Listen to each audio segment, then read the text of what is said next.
magnifique appareil.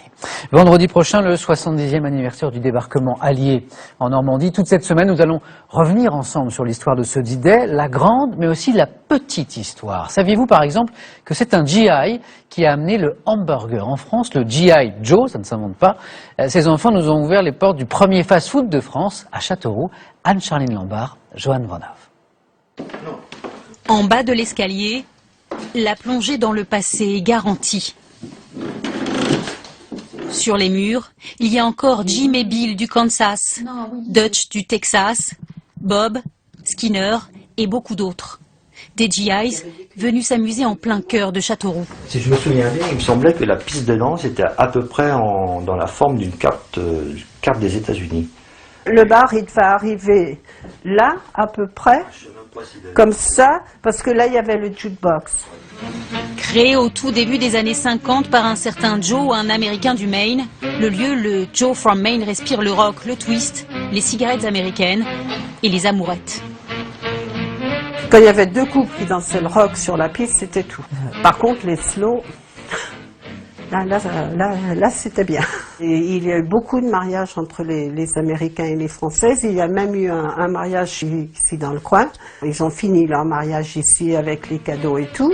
Le Joe from Maine à Châteauroux, c'est d'abord une histoire d'amour entre une Française, Janine, et Joe, un soldat débarqué en Normandie le 6 juin 1944.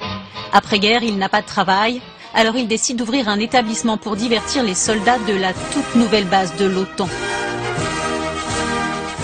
Sur la carte du Joe, des hamburgers, des hot dogs, une première en France.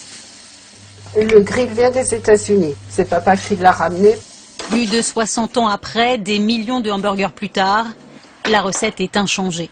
C'est maman qui faisait les hamburgers. Et quand j'ai commencé à les faire, elle m'a dit, mets toujours un petit peu de sel sur les tomates parce que ça rehausse le goût. Quand Joe a fait la cuisine, il l'a fait à sa taille. Très grand, plus grand que moi. Et ma mère est obligée de faire les hamburgers en talons hauts toute sa vie. Talons compensés parce qu'elle n'était pas assez grande. Cet ovni culinaire pour l'époque, il a fallu le goûter. Une mission de la plus haute importance. Toute la famille a travaillé là. Il y avait mon grand-père qui faisait le pain, ma grand-mère aidait à faire la vaisselle, elle s'occupait un peu de nous. Mon oncle épluchait les patates. 100 kilos de pommes de terre par semaine. Georges allait chez Joe plus pour l'ambiance, pour faire comme les Américains.